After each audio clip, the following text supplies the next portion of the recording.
telling your story is important, and that's really where the About Us page shines, because people get to understand who you are behind your product, why it was created, what drives you, your history, and how you got to where you are, because people are kind of moved by inspiration. I mean, the greatest thing, this country has been driven mostly by entrepreneurs and small business owners. So who doesn't like a good story about someone who took an idea and created this product that now services, and helps people in some unique way. Welcome to the Winning E-commerce Experience Show, where it's all about creating a brand that your customers love so they keep coming back. This show is brought to you by DataCue. Your store experience begins with your homepage. DataCue improves your conversion rate up to 30% by showing each visitor a personalized homepage based on their interest. And now, your host, Shahram Anver. Hey guys, our guest today is a marketing expert with more than 15 years experience. He's the author of Search Engine Marketing for E-commerce Businesses. Joe Balestrino, great to have you on the show. Hey, thanks for having me. No, it's great. I mean, we were just talking earlier about how you're a member of the Chamber of Commerce and how you're seeing like firsthand just how much people are earning right now. Yeah, it's kind of hard for small local businesses just because they don't know how to communicate with their consumers. And a lot of people are, especially if you're a restaurant, people can't actually go out to your business, but a lot of them are not sure if you're, like, for example, offering delivery. So what I'm doing is for businesses that don't have a website, to kind of offer them, a free 5-page website during this crazy time in order to, help them communicate to their customer what their hours might be. If they're, have a limited menu, if they're offering drop-off service or pickup service, how that works, so that, while obviously all these businesses are hurting, getting some revenue in the door is better than, not getting any. And it's just being able to communicate to the customer. Yeah, I mean, amen, right? I think it seems like everyone is focused on getting online because it's literally the only channel that you have left to make your sale. So the people who've already had a website and they've been doing pretty well on it, I guess it's a little bit easier.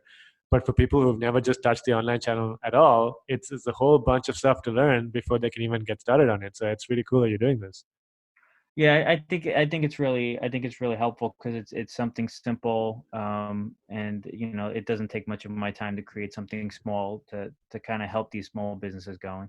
So what are the principles that you use? Because you mentioned 5-page site. So let's say we're talking about a store that can go online and do e-commerce. What are the guidelines you kind of follow? Like, what would you say someone's listening in and they don't have a e-commerce site and they want to sell online? What are the top say 5 things that you think has absolutely must have on this site? On an e-commerce site or just a regular site? On an e-commerce site, yeah. Well, on an e-commerce site, it's tricky. Always an About Us page, right? Because people want to know who they're buying products from. If you kind of leave that out, it kind of makes people a little leery because they don't know who they're buying their products from or where the products are coming from or how they're made. So for me, like, About Us is really, serious to have. And then you have your product page or your category page, which is important, unless you're selling one product, and that it's optimized. And then, of course, anything else that you may have if you have a blog. To me, e-commerce, when it comes to e-commerce, one of the biggest struggles that e-commerce products have is, from an SEO perspective, people typically don't link to e-commerce websites unless they sell some unique product that's like has a big wow factor. Sure. People will link to it. But if you just sell baby clothes, no one's going to link to you and say, oh, check out the site that sells baby clothes, because everybody sells baby clothes. Unless you give them an affiliate code, right? Right. And so to me, like, blogging is really important because you can answer questions like, what's the best material for baby onesies, or whatever. And there's easy ways to find this data, like just doing a simple Google search. Mm-hmm. Google starts showing you a drop down of all the popular searches that people are performing, and that's a great way to do keyword research. And then if you find questions or topics that people are writing about, then you have a blog post that you can create, because the thing with blog posts is, as you create more over time, Google starts to pay attention and starts to rank those, because baby clothes is really broad, right? So the big brands are always going to rank for those terms. But if you go after a longer tail term, like what's the right type of onesies to buy, or, type of onesies to buy for babies with Like a baby sensitive shower or skin, let's something. say, Right, right. then you're more likely to rank for it. And as you write those, you write that content, you're more likely to get some traffic. It may be, a smaller amount of traffic, but it's traffic that's, highly relevant to you. And so, it would be the blog post, blogging in general. Right. Then you have the product page, the About Us page.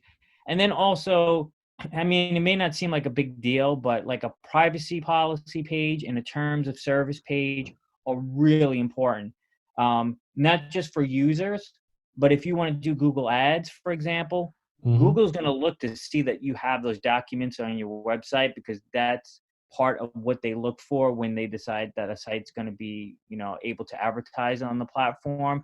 So a lot of times, if Google doesn't catch it right away, then your campaign will be running for a little while, and then all of a sudden it gets suspended. And Google's really vague on Why you what got they tell suspended, right? you, yeah, why it's been suspended. And so I rank for a number of terms around Google accounts being suspended. So every day people hit me up and say, oh, my Google account got suspended for no reason. And you have to look at what Google sends you and, kind of try to decipher all that. But a lot of times, if you don't have a privacy policy and in terms of use, it's almost a guarantee that if your account Right. doesn't get suspended right out of the gate, it will eventually. So someone on a low budget, is there any like resources that you recommend that they can use to probably get a privacy policy in terms of service up, or would you say don't do it, pay for a lawyer immediately? Honestly, there you can Google a privacy policy template or free privacy policy a creator, and Mhm. you'll find some that are, they'll ask you questions like, do you sell a service or a product? Do you show users ads? What kind of information do you collect? And you just check these boxes, and it'll create a privacy policy for you that you can then just copy and paste and put on your website. So basically, Uh, zero excuse. You can go online, get it done right now. So don't wait. yeah, don't wait, and especially if you advertise, you're going to want to have that. And even if you don't, not all users are savvy enough to look there, but it's good to have just to cover you and make users feel like you've taken the time to kind of let them know about how you're going to use their data. Right. And I think another one I'd add is that on top of the terms of use and privacy policy, I've seen a lot of stores come up with like a COVID. I think policy is a strong word, but at least like how are they affected by the pandemic? Like, are the deliveries slower now? What are they doing about this to disinfect products, things like that? Because in the end, I guess from a conversion point of view, privacy policy in terms of use is just really adding to those trust markers, right? It makes you look more like a real business. So if you can do a little bit more to make people feel better that if they spend money with you, you're actually going to send it to them, it's going to help your conversion even more, right? Right. Yeah. I mean, I'm sure we're all tired of seeing COVID-19 in emails and on websites, but if it's on your website, it tells people that you're actually maintaining your website. It's like when I work on websites that look like they haven't been dated in 15 years, it just gives the business a feeling of like it doesn't exist, like it's just a shell. And so if you can tell your customers how you're dealing with that, or how you can help them during this time. A lot of businesses are offering free stuff, or they're offering discounts. just not only to help the consumer, but to help themselves, because they still also need to make revenue. So they're all okay with discounting certain products and services during this time to kind of help everybody out. Yeah, and I mean, I think on top of the privacy policy, the first two things you mentioned were an About Us page and the blog, and they both have something in common, which is essentially telling your story, right? So I know that right now a lot of the larger e-commerce companies are doing very well, like Amazon. So would you say that this is like a good point where one of the ways that you can try to make a niche for yourself is to really tell your own story and be authentic rather than trying to be a cookie cutter website? Yeah, I think telling your story is important, and that's really where the About Us page shines, because people get to understand who you are behind your product, why it was created, what drives you, your history, and how you got to where you are, because people are kind of moved by inspiration. I mean, the greatest thing, I mean, this country has been driven mostly by entrepreneurs and small business owners. So who doesn't like a good story about someone who took an idea and created this product that now services and helps people in some unique way? I mean, I think that's a great selling point. Yeah. So we've talked about people who haven't been online. I think those are really good tips for people to get online really quickly. Or you can hit up Joe and get your free 5-page website up, or whatever you do get online. But I think we've got this other big segment of e-commerce companies that, unless they're in that nice category of home office equipment or food, they're probably seeing a dip in sales. So now they're probably really worried about customer acquisition, and probably all their growth plans are sort of out the window. I guess this is where someone like you comes in, right? Like where your expertise on search engine marketing and probably different channels like Google Shopping. What would you say to these guys? Like, how would you sort of approach someone coming to you and saying, "Look, I've been having this e-commerce business for like 5 years, and my sales are really down. What should I do?" Well, I mean, right now, like, a lot of business owners are freaking out. So a lot of them are not advertising, right? Which is not Right. probably not the best thing to do. I mean, every e-commerce site has its best sellers and those that really don't do as well. Mm-hmm. And so I would minimize my budget, but I would still try to do some advertising. But even if you're really small and you really can't afford to advertise, there's the whole SEO part, right? Mm-hmm. And I wrote a book October last year that's on Amazon, and it's about e-commerce, and I kind of use Shopify as an example, but it could really work for any platform. And while right now sales are slow or non-existent, now's the time to go in and kind of work on your SEO, like structuring websites. So I'll give you an example. In the book, I have a website called The Lavish Minimalist, Mm-hmm. and it's a site that I created solely just for the purpose of the book.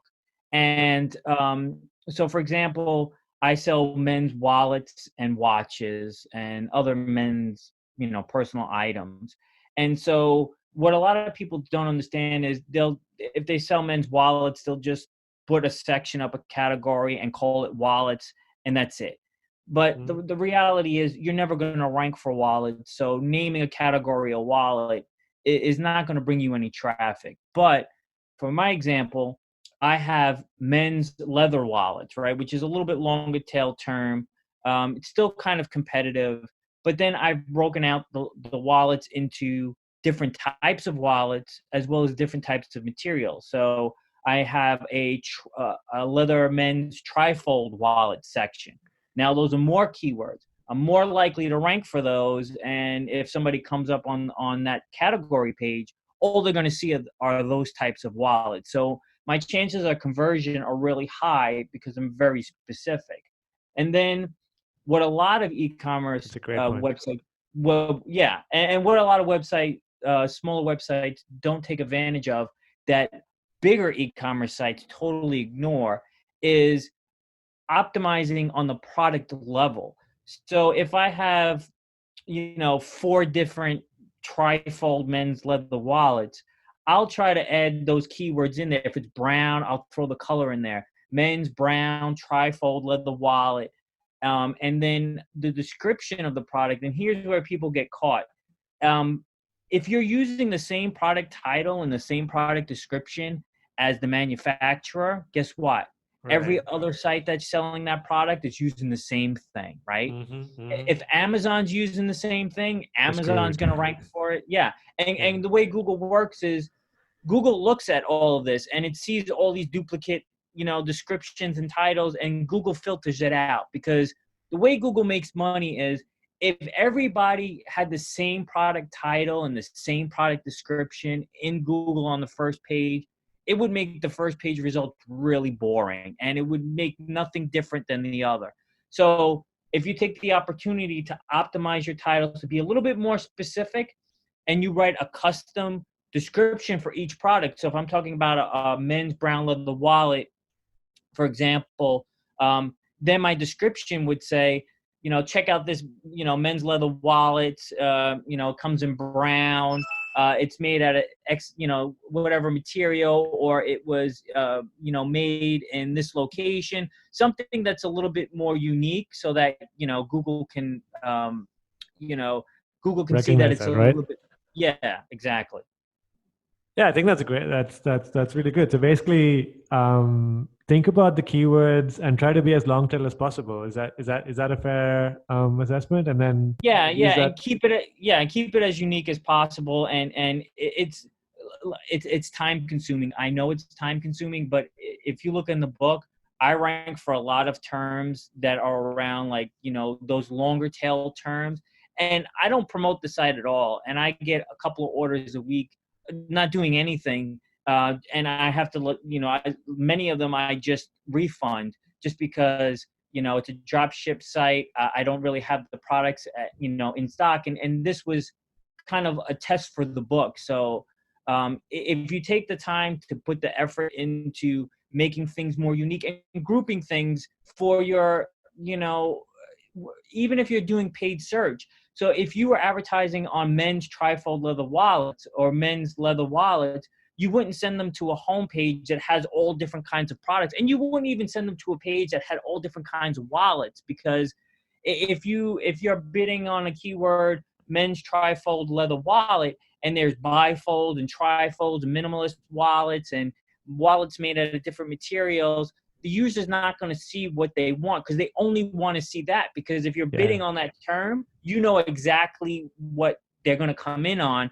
So make it easy for them to find what they want. They're either going to buy or they're not, but make it easy for them to see what you have, what your selection is. And if you don't have a big enough selection, then don't make a category for it. And, don't advertise on it, because then, if you only have 2 products, paying traffic to go to a web page doesn't make sense. But if it's organic, then, it's worth setting up. And I guess now more than ever, it's even more important because you have a whole bunch of people who never shopped online, who have to shop online. So if they do a search and they see more relevant products, well, guess what? I guess they're more likely to buy it from you, right? Exactly. And what are people doing now anyway? I mean, everybody's stuck at home. They're going to be Googling stuff. And like I said, the more specific, the better, because I use this analogy all the time. It's like saying you want to buy shoes. Nobody goes to Google and types in shoes. No, because if you type in shoes, you have no idea what you want. But if you want a men's brown leather loafer in size 9, guess what? That's really specific. And if you can rank on the first page for that, there's a good chance you're going to make a sale. But men's brown shoes is also still kind of vague because we don't know what type of shoe. But if you break it down by the type of shoe, now you're getting very specific. I mean, the long-term goal would hopefully at some point you would rank for men's brown shoes, but ranking for men's brown leather shoes or leather loafer shoes is way easier to achieve. And, that's kind of how I kind of work when I do SEO when it comes to on the product level. So I guess with this website, is it 100% SEO driven traffic? Because I guess you're not doing any ads, right? No, but when I started, I did do some advertising. I did do some Google Shopping. I did some Google ads. And we can talk about some of that stuff. So as a consultant, I look at a lot of e-commerce shopping. And I address this in the book. but the most problematic thing I see is people they do smart shopping, and smart shopping is Google's way of saying, just give us your feed and give us your money and we'll get you sales, right? That's And where they put the product right on the search result, right? right, and that shows the photos, but there's two real products. There's the Google Smart Shopping and there's regular Google Shopping. Right. And the difference between the two is Smart Shopping, you give up all control to Google. And so you don't really see that data. And a lot of customers, they'll see in the beginning, oh, it worked really well, but now I'm spending, for every $100 I'm spending, I'm losing 75. I don't know what to do. And there's nothing I can do either, because you've given control up to Google. But if you create a regular Google Shopping campaign, you get a lot of data. You get to see which products are selling, which products are showing up for which keywords. Because if you have a product, so I'll give you an example. I had a client who sold celery juice, and the keywords on the product was celery juice, but as time goes on, Google starts trying to show your product for as many broad keywords as it can. And while celery juice is what it is, Google starts showing it for celery, bag celery. And you're paying for that and you're not getting any sales, right? Exactly. And so you have to go in and say celery alone is an exclusion, or celery recipe is an exclusion because I don't sell that. And when you do Google Shopping, you don't have any of that. So Google's showing it for all these keywords. So the most important thing is to kind of control as much as you can. And honestly, if you sell 100 products, probably 15 or 20 of them are going to make you most of the money. And the rest of your products are going to be wasted money.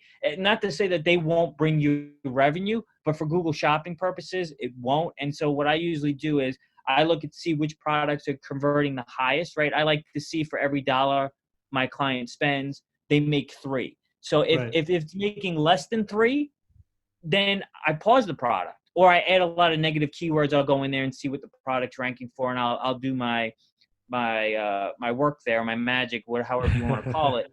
And then, but the keywords that are, the products that are a loss, just pause them. And then more money is going into now the products that are converting. So technically you'll make more money, because if your budget was $1,000 today and, 80% of that was going to products that were converting too high or not at all, now 100% of that money is now going to only the products that convert. So hang on, I think we went through a lot there. So let's try to quickly summarize. So I think we're going back to the topic of someone who's seeing declining sales. I think you had some really good tips there about SEO. So if you're listening to this, go in and change your categories, change your product descriptions, and try to get that SEO going. But in the meantime, I guess the thing with SEO is it takes time to build, right? So in the meantime, it sounds like don't do Google Smart Shopping, go with Google Shopping, and try to be very conscious of what products you should put there, rather than trying to pay for everything. And that should probably, hopefully, get you a more immediate impact. Is that a fair summary, or would you add anything else to that? Yeah, one thing I would add to that is I talked earlier about blogging, and here's where blogging really comes into play.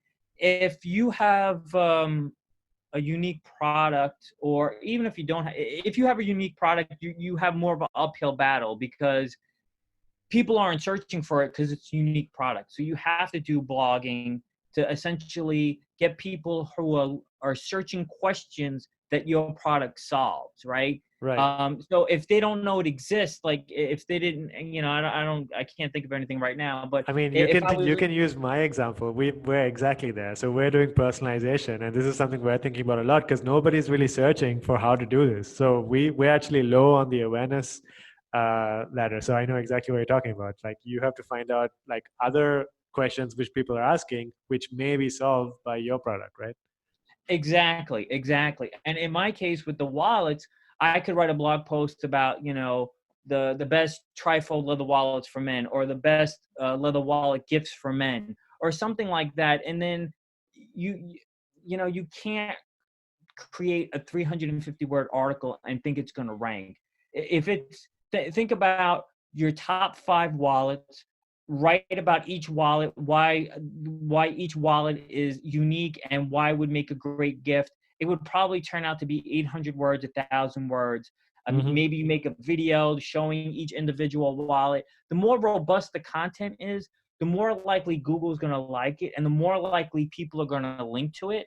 And then that's going to help your SEO, your products, because if you have a blog post that talks about 5 of your wallets and 20 people link to it, they're linking to that blog post article, which is then linking to your individual products, which is going to boost those products up. And if you're linking to the category page, it'll help the category page too. So all of those things, now you're maximizing, because a lot of people are very narrow-minded. They just think, oh, you know, my website's about men accessories, so I'm going to label the homepage men accessories, and then they don't think about the category pages, subcategory pages, because a main category page would be men's wallets. A subcategory page would be, a trifold wallet section, a bifold wallet section, and then you have the product level optimization, and then you have the blog post. So there's 4 ways that you can optimize a website if you just take the time to do the research and write the unique content, and then use the tool, if possible, to track those rankings and keep track of when you make those changes. So what I do is I'll take a keyword that I'm trying to go after, the men trifold leather wallet, and I'll put it in my tracking tool, and I'll make a note that, I made some changes on this day. Are And there I'll any tools just that you'd recommend? Like, so someone who's on a budget, I know there's a ton out there, but are there any ones that you can tell anyone listening in, hey, like if you're just starting out, you should try this? It's not the most accurate, but you can use Google Search Console. So okay. And Google that's free, Search, right? yeah, that's free. So all you have to do is you go to Google Search Console. Google will tell you to verify that you're the site owner. And you can do that by either adding a snippet of code or verifying through your hosting company. You can log into GoDaddy or through Search Console, and then Google will understand that you are the owner. And then they'll start giving you data on if there's any issues with your website, what keywords your website's ranking for, what pages are ranking for those keywords. It's not 100% accurate. Google really does like to skew data. I've seen keywords in there that when I put in a tracking tool, I don't even rank for, that says that I do. And there's keywords that I know I'm tracking that I rank for that Google doesn't show me. So it's not 100%, but you'll be able to see. What's really nice is you get to see how much visibility you have in Google, and you can see over time as you're doing your optimization that your visibility is growing over time, and you'll also be able to see hopefully your clicks growing over time, and then at least you know that what you're doing is working. And obviously if you're getting orders, then you have a good sense of what you're doing is going in the right direction. And I guess a really important step as well is to make sure your Google Analytics is set up right? Like, so you're getting all this traffic, and you should see what they're doing on your site, make sure that they're converting, which pages are attracting the most traffic, and all that. Yeah, absolutely. And for those who aren't really, savvy with Google Analytics, if you just Google Google Analytics dashboards or free dashboards, there's dashboards that are out there that all you have to do is log into your Google Analytics account, pick an e-commerce dashboard or a content dashboard, and click a button, and it'll import all of that data into your Google Analytics. So every time you go into Google Analytics, you're looking at that dashboard with those metrics. So you don't have to worry about going everywhere looking for this data. Fantastic. And especially if you're using a platform like Shopify or BigCommerce, I think most of that hard work is already done for you with the Google Analytics. You just need to paste that code in and you're done. The only thing is it takes a while to actually collect this data, right? So if you're just starting out, make sure you're set up, but don't use the data for a few weeks because it's too little. Yeah, and you want to pay attention to where the traffic is going to, right? You don't want all the traffic going to the homepage, which means none of your category and product pages are ranking, or there may be a technical issue. But it's always good to look to see where traffic is coming from. Is it coming from SEO or other websites linking to you? Right. Because there's other things you can do for SEO, and there's other ways to get your product out there. If you have a unique product, when I publish a book, I usually go out and I ask people to review it. So I'll send them free copies and say, hey, read this and give me an honest opinion, and write a review on it or do a video on it. You could do the same thing, and then you can see if that effort is driving in traffic and sales. If abc.com, let's say, did a review about your product, and you see sales coming in from that channel, that might be a good opportunity for you to go back and say, hey, that really worked. Can we do another product? Or can I buy advertising on your site because your audience really likes my product? So, Right. There's more to analytics than just looking at, traffic and sales. You want to know where the traffic is coming from and what that traffic and what channels are driving the most revenue for you. And that's already something people can do right now. If you've been in business for a year or two, then you could go on your Google Analytics and look at those traffic sources, right? Like I think it's an acquisition, is that right? And then you look at the channels that are coming in, and then you can look at how much sales you're getting from those. And just like Joe said, I guess they should already start reaching out to these sources and try to do a bit more with them. Yeah, especially if you see that you have to be tracking goal conversion, right? You have to be tracking sales. If you're not tracking sales, then you won't see any sales. And sometimes you have to do something different. I like to see sales value. Doesn't matter what channel it is, because I want to know if I've spent $200 on an advertising spot on a blog. I want to see, well, how much in orders did that get me? Did I make 200 back? Did I make more than 200? Did I make $0?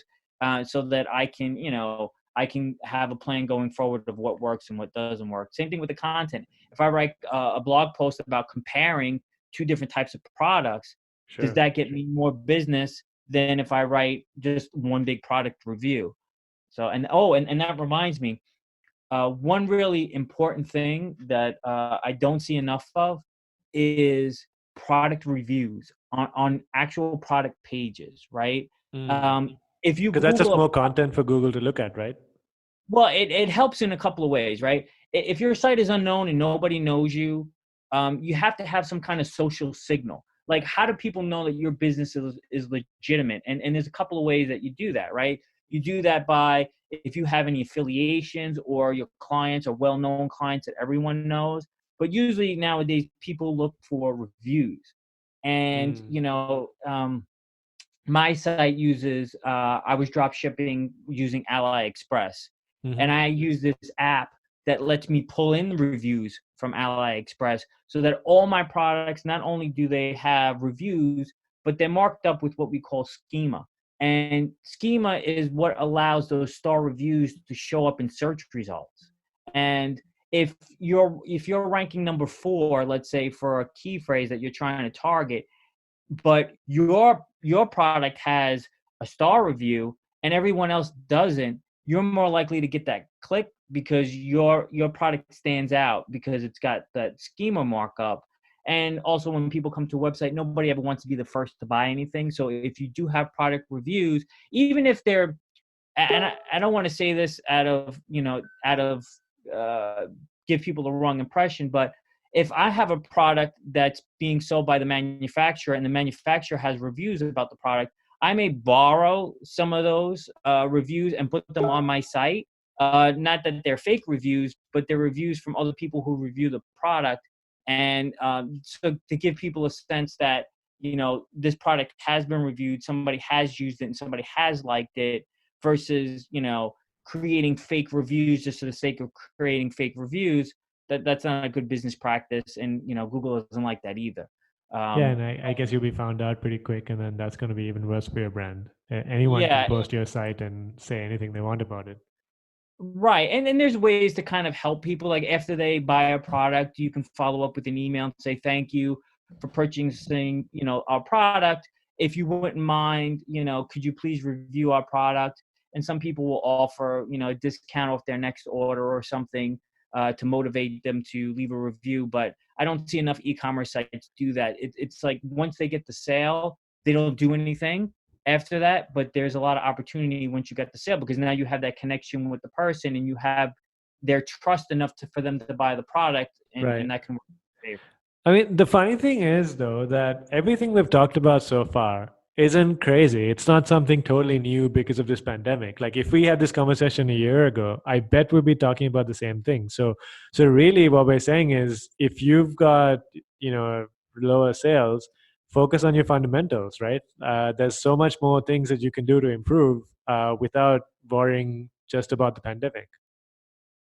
Yeah, I mean, this is when I talk to business owners, I tell them it's a crazy time.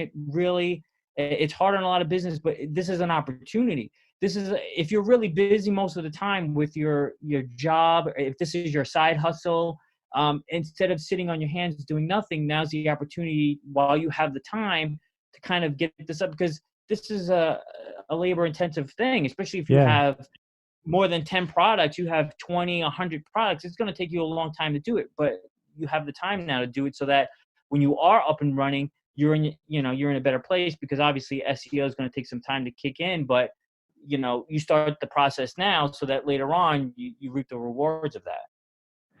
Yeah, and we talked quite a lot about SEO and Google Shopping, but we didn't really do too much on like your traditional, I'd say, AdWords and Facebook ads and things like that. So um, with an e-commerce company, especially a small one, focus is really important, right? Because you can only do so much in your day.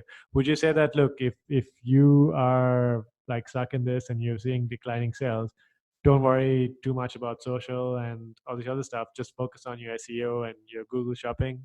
Or are there scenarios where you think these other platforms could be useful? Well, I mean, Instagram is really cheap to advertise on, and you can target people very specifically. I don't think as specifically as you can in Facebook, but if you sell baby products, then you can target people who follow, mother related groups on Facebook. Yeah. So you can, and you could do the same thing on Instagram with hashtags if you want. You can use hashtags organically to try to get it some exposure, or you can pay for ads to get in front of people, and you could do it, I think, as little as 10 or 20 bucks to do Instagram. It just depends on who your audience is and where they are. If you're geared towards younger mothers, then maybe Instagram, maybe even Snapchat. But if it's older adults, then maybe it's Facebook. But to me, it's always about, if you have the time and money, test the paid ads, but organic doesn't take anything but time. And Facebook is tricky. It's not like it used to be years ago where you could just you can get a lot of reach. Now it's, a lot of people have thousands and thousands of people on Facebook, but Yeah. from what I'm hearing from them is it's not generating any business for them. Yeah, they turned that off, right? I think before used to get a lot of organic engagement, and now it's a lot more about the paid ads getting reach. Although I think they changed it again a little bit. Now groups get a bit more engagement. I think that was the last update. Yeah, I mean, I don't do as much Facebook as I used to, just for that simple reason. Right. Is there anything that you're doing specifically because of this pandemic? I mean, we talked a lot about sort of the basics, but with the clients that you're working with, are there things that you've had to do to change up because of maybe people changing their behavior that you think people should know? Well, I mean, some people have paused their campaigns totally, right? Because it Hmm. just their products are, not going to be bought during this time. Like you said, office products and stuff like that, people really aren't buying right now. People who sell organic stuff like supplements or snacks, those are still being bought, and it's actually picked up because people can't actually go out and buy it. So they're more likely to buy it from, the distributor than they are anywhere else. Yeah. So it all depends on the product and service. And a lot of people are trying to drum up business by offering 2-for-1 deals or free shipping or whatever they can to kind of help Keep continue the business. cash flow, right? Yeah. Yeah. Yeah. Listen, I think this has been very, very helpful, Joe. Thank you so much. How would you, I'm sure anybody who's got any follow-up questions would love to get in touch. What would you recommend that they do? How can they get in touch? Well, they can visit my website. It's joebalestrino.com. I'm also on, you can reach me on Facebook. I have Instagram. Just Google me. You'll find LinkedIn. Connect with me on LinkedIn. There's no shortage of ways to get a hold of me. Yeah, I think my favorite lesson learned was, I think it was a really neat trick to, let's not call it a trick, but having very specific category names. I think you're absolutely right. We work with quite a few clients, and most of their category names are pretty generic. I think this is a really good topic for them to do, and it's so easy to change it, right? Well, and so here's one thing I want to bring up. Now, if you so like I've worked with companies that make their own makeup. So they may name some eyeliner something funny or something jazzy or butterfly lips, let's say, is a Right. thing. That's the name of the product. But if your product is not known, no one's going to search that. So what you can do is in the title tag of the browser, put your keyword title in there. But then on the web page, you can name the product whatever it is. You don't have to have your keyword SEO title on the page itself for visitors to see.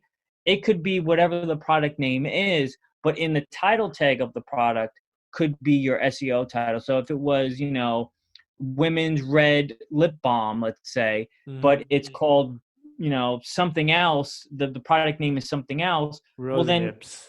Yeah, rose lips, let's say rosy lips, then you can leave the product title on the web page that people actually see as rosy lips, but then the title of the web browser and that Google sees will be SEO, have the keywords in there. This way your products don't look spammy or weird and long because there's keywords in there. But Google can still see it. You could still serve both, the user and organic traffic. Awesome. Thank you so much, Joe. It's been a pleasure. You're welcome. Anytime. You're still here, which means you definitely enjoyed that conversation. This is a special COVID-19 e-commerce miniseries to help small business merchants out there get prepared. We're doing a lot more of these, so be the first to know whenever there's a new episode. Just follow DataCue, that's DATACUE on Twitter, Facebook, or LinkedIn. Stay safe out there, everybody. Till next time, this is Shahram.